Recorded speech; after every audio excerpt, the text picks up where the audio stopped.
ये सुना है तुमने, वो है ना गांव की सबसे सुंदर लड़की सांची, उसका ब्याह उसके घर वालों ने एक बूढ़े से कर दिया। उसके तो जवान बच्चे भी हैं। हाँ, ये तो मैंने भी सुना है और पूरे गांव में ये बात फैल गई है कि उसने अपने पति को मुंह भी नहीं लगाया, बल्कि उसका चक्कर अपने पति के जवान बेटे से ही चल गया। तौबा तौबा, कैसे कैसे दिन आ गए। आज की औरतें तो अपनी औलाद भी नहीं देखती। खैर, हमें क्या। दरअसल ये कहानी है सांची की। सांची गांव की सबसे सुंदर लड़की थी। उसके परिवार में सिर्फ वो और उसकी माँ जानवी रहते थे। घर के हालात खराब थे, कोई कमाने वाला नहीं था। सांची थोड़ी बहुत सिलाई करके घर चलाने लायक कमा लेती थी। इसी सब के चलते जानवी हमेशा चिंता में रहती थी। माँ, तू ऐसे चिंता में क्यों रहती है सदा? चिंता करने से तेरी तबीयत भी खराब हो जाती है। हमारे पास तो दवाई के लिए पैसे भी नहीं होते, फिर तू इतना क्यों सोचती है? इसलिए तो इतना सोचती हूँ बेटी, हमारे सर पे कोई नहीं है जो हमारा खर्चा उठा सके, हमारे बारे में सोच सके। माँ, मैं हूँ तो मैं करती हूँ ना काम, जितना भी मुझसे होता है। थोड़ी बहुत सिलाई करके घर में खाना पकाने लायक मैं कमा लेती हूँ। सिर्फ खाने से जीवन नहीं कटेगा बिटिया। तेरे से छोटी गांव की सारी लड़कियों की शादी हो चुकी है, एक तू ही है जो अभी तक कुंवारी बैठी है। हमारे पास तुझे देने को कुछ नहीं है, इसलिए कोई तेरे इतने सुंदर होने के बावजूद भी तुझसे ब्याह नहीं करता। बस यही चिंता मुझे खाए जा रही है। ब्याह भी हो जाएगा माँ, इतना मत सोचा कर। भगवान ने मेरे लिए भी किसी को तो बनाया ही होगा ना। हाँ बेटिया, सही बोल रही है। बस मेरी ये चिंता और मिट जाए। मिट जाएगी माँ, चल अब सो जा, रात बहुत हो गई है। ये चिंता तो सांची को भी थी। हर कोई उसे कुंवारेपन का ताना देता था। शादी न होने पर उसे रोजाना लोगों के ताने सुनने पड़ते थे।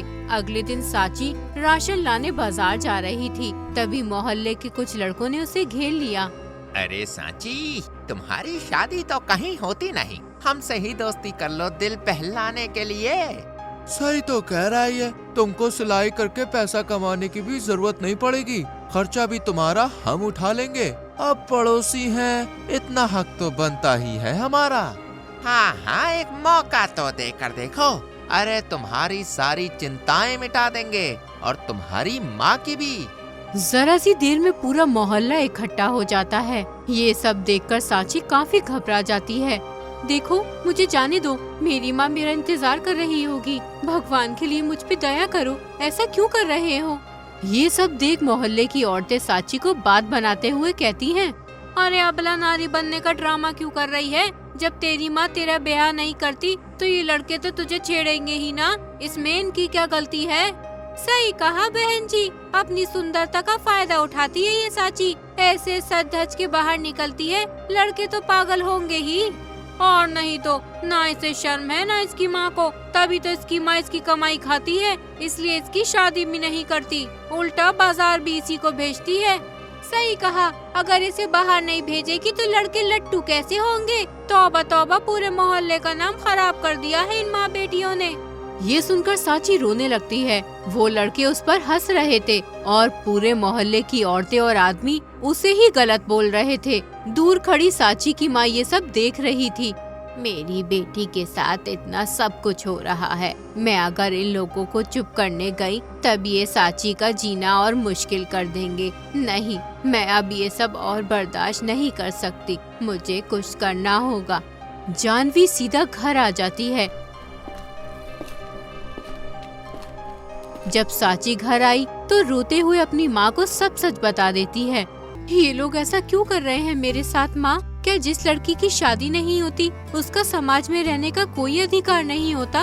ये दुनिया ऐसी ही है बिटिया, जितना कोई दबता है उसे उतना ही दबाया जाता है, और जिसके सर पे कोई नहीं होता उसका दुनिया ऐसा ही तमाशा बनाती है। मैंने देखा वो सब जो तेरे साथ हुआ, मैं वही थी बिटिया। माँ, अगर तू वहाँ थी तो मुझे बचाने क्यों नहीं आई? क्यों उन लोगों को कुछ नहीं कहा? क्योंकि मेरे बोलने से भी उनके मुंह बंद नहीं होते बिटिया, इसलिए अब मैंने सोच लिया है मुझे क्या करना है, तभी उन लोगों के मुंह बंद होंगे। मैं बाहर जा रही हूँ, थोड़ी देर में आ जाऊंगी। लेकिन माँ, तू कहाँ जा रही है और कैसे होंगे इनके मुंह बंद? वापस आकर बताऊंगी बिटिया, तू दरवाजा बंद कर लेना। जानवी सीधा घर से निकल जाती है और सांची सोच में पड़ जाती है। उधर जानवी चलते हुए गांव के एक जमींदार सेठ तुलसीराम के घर जाती है और तुलसीराम के सामने अपने हाथ जोड़ लेती है। मदद कीजिए सेठ जी, बड़ी उम्मीद लेकर आई हूँ आपके पास। तुम यहाँ जानवी, कहो कैसी मदद चाहिए तुमको? आप मेरे पति के मित्र थे, आपने हमारी बहुत बार मदद की है। आप तो जानते ही हैं, सांची बिटिया का विवाह कहीं नहीं हो पा रहा है क्योंकि हमारे पास देने को धन नहीं है। तो क्या तुम मुझसे धन मांगने आई हो? नहीं सेठ जी, आपको याद है आपने कुछ समय पहले एक रिश्ता बताया था। मैं उसी घर में अपनी सांची का ब्याह करने को तैयार हूँ। आप एक बार उनसे बात कर लीजिए। लेकिन तुमने तो वो रिश्ता ठुकरा दिया था। अब ऐसा क्या हो गया जो वो रिश्ता करना चाहती हो? बहुत बड़ी मजबूरी है सेठ जी, भगवान के लिए मदद कीजिए। उन लोगों से बात कीजिए और बारात लाने को कहिए। जानवी सेठ तुलसीराम को मोहल्ले में हुई सारी बातें बता देती है। ये सब तो बहुत गलत हुआ सांची बिटिया के साथ, लेकिन क्या तुमने उस रिश्ते के बारे में सांची बिटिया को बताया है? क्या वो तैयार है इस रिश्ते के लिए? ऐसा तो नहीं कि वो रिश्ते को मना कर दे, नहीं तो मेरी बेइज्जती हो जाएगी।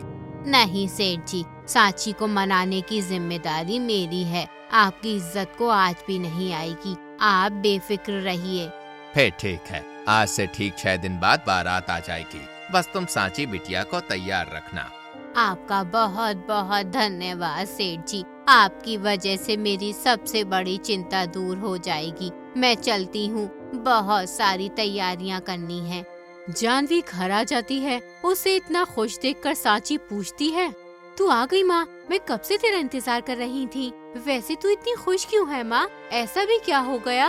हाँ बेटा, बात ही ऐसी है। मैंने तेरा रिश्ता पक्का कर दिया है। आज से पूरे 6 दिन बाद तेरी बारात आएगी, तेरी डोली उठेगी। अब देखना सबके मुंह बंद हो जाएंगे। ये सुनकर सांची के होश ही उड़ जाते हैं। उसे तो जैसे यकीन ही नहीं आता।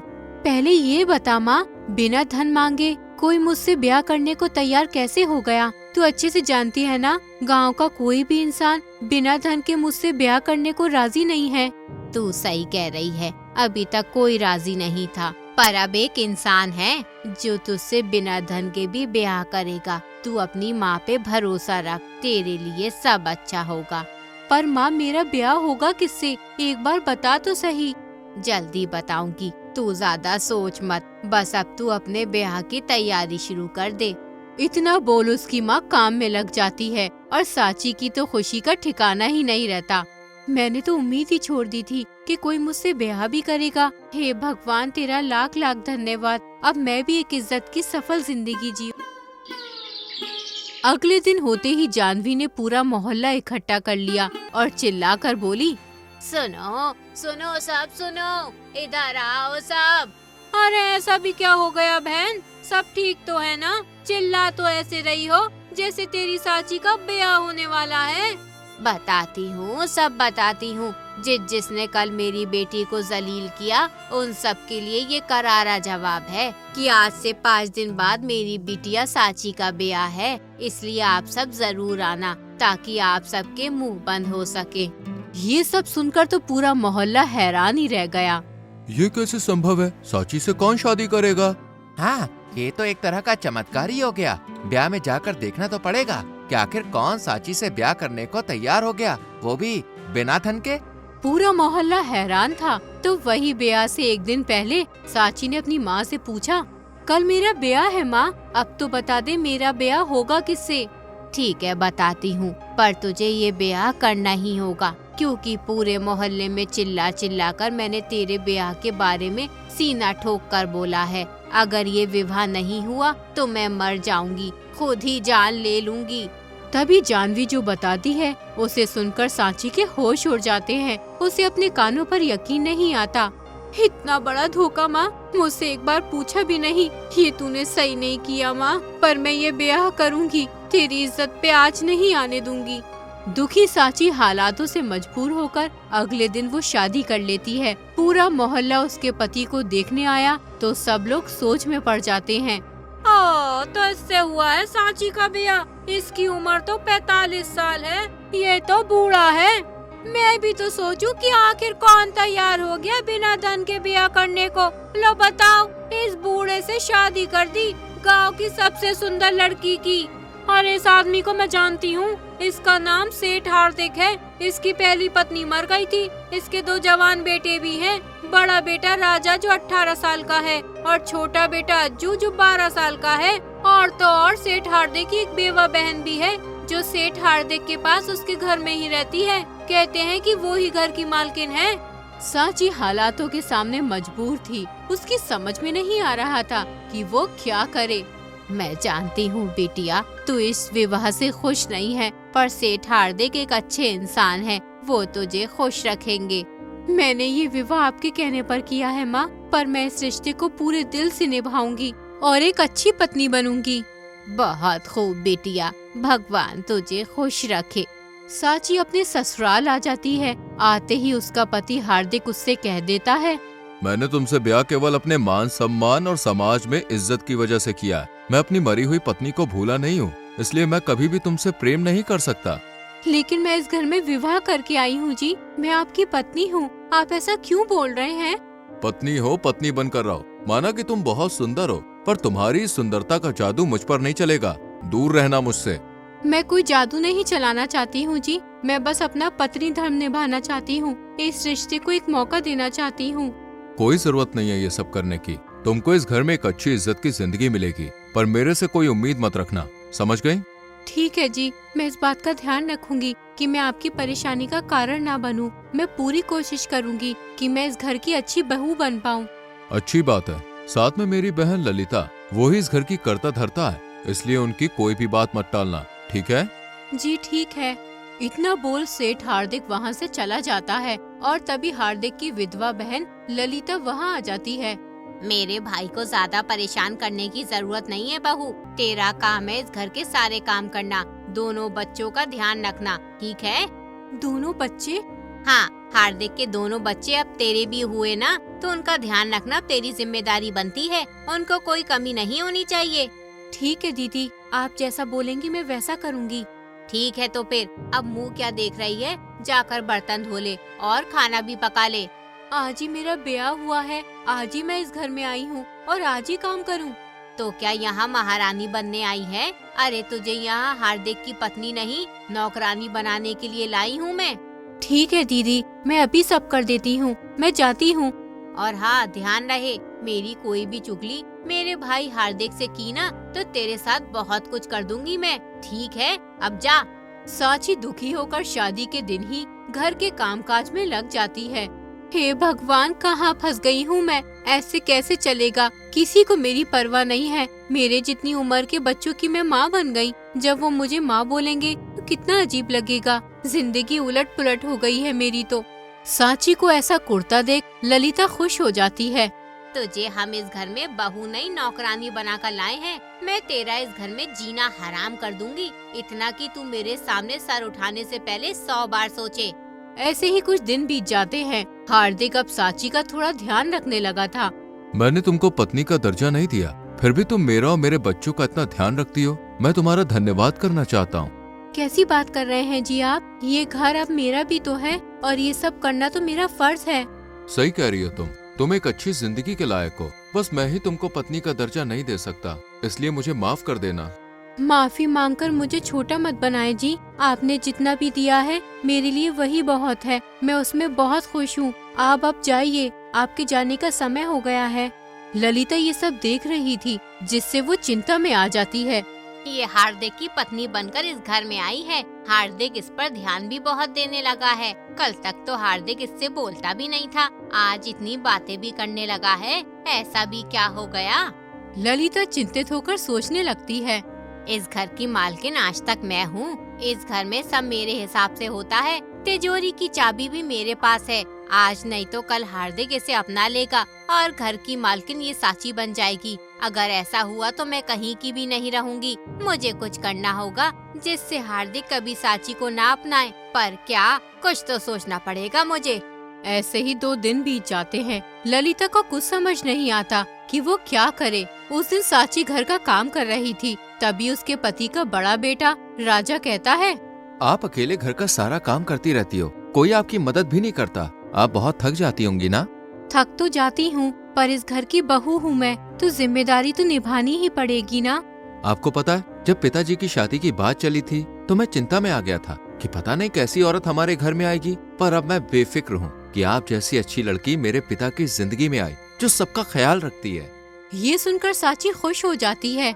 अगर ऐसा है तो ये मेरे लिए बहुत ही खुशी की बात है। मैं आगे भी कोशिश करूँगी कि मैं सबका ध्यान रख सकूँ। ये तो बहुत अच्छी बात है। चलिए, मैं भी आपके काम में थोड़ी मदद कर देता हूँ। ठीक है। ललिता ने ऐसे राजा और सांची को बात करते हुए देखा तो वो खुश हो जाती है। समझ गई अब मुझे क्या करना है। मुझे हार्दिक को ये सब बताना होगा।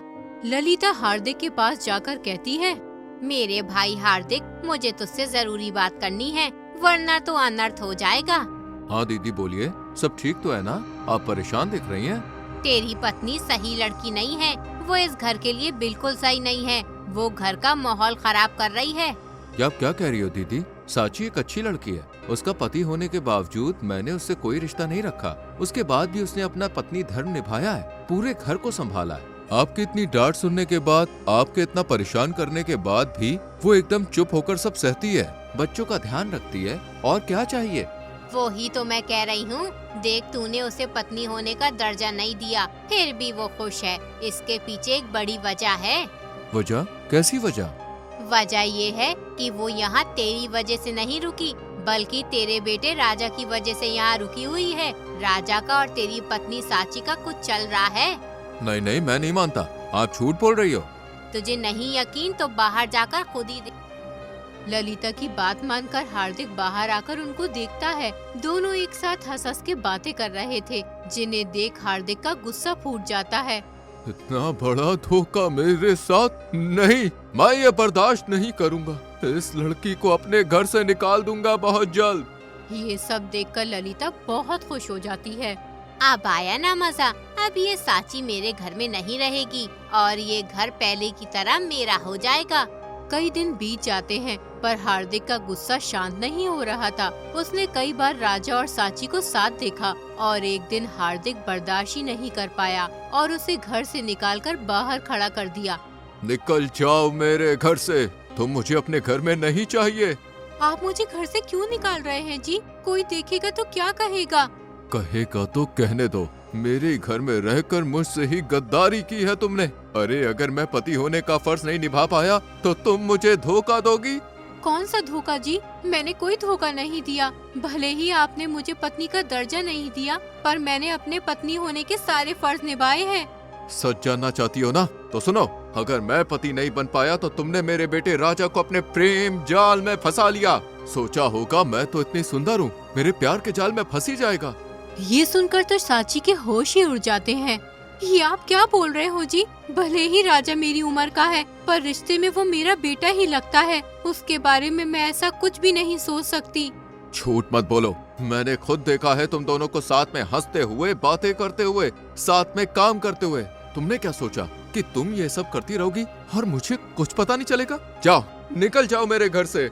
ये सब सुनकर सांची दुख से भर जाती है और मायूस होकर कहती है, मेरी शादी आपसे मेरी माँ ने करवाई थी बिना मर्जी के, क्योंकि आप मेरी उम्र से ज्यादा बड़े हैं। पर मैंने अपनी माँ की इज्जत रखने के लिए ये ब्याह कर लिया था। उसके बाद आपने मुझे पत्नी मानने से मना कर दिया था, फिर भी मैंने दिल से ये रिश्ता निभाया बिना किसी खोट के। आपकी बहन ललिता ने मेरा दिन रात जीना हराम कर दिया, फिर भी मैंने ये रिश्ता निभाया और कोई शिकायत नहीं की। और सिर्फ आपका बेटा था राजा, जिसने मेरा सगा बेटा ना होते हुए भी मुझे माँ की तरह इज्जत दी, और आपने उसको लेकर ही मुझ पर इल्जाम लगा दिया। ये आपने सही नहीं किया जी, ये मैं बर्दाश्त नहीं करूँगी, इसलिए मैं चली जाऊंगी इस घर को छोड़कर। तभी राजा वहाँ आ जाता है। पिताजी, आपने इन पर शक भी कैसे किया? अरे आपके लिए इनसे अच्छा कोई और हो ही नहीं सकता। और आपने सोच भी कैसे लिया कि मैं अपनी माँ पर गंदी नजर रखूंगा? कैसे मानूं तुम दोनों की बात? और क्यों?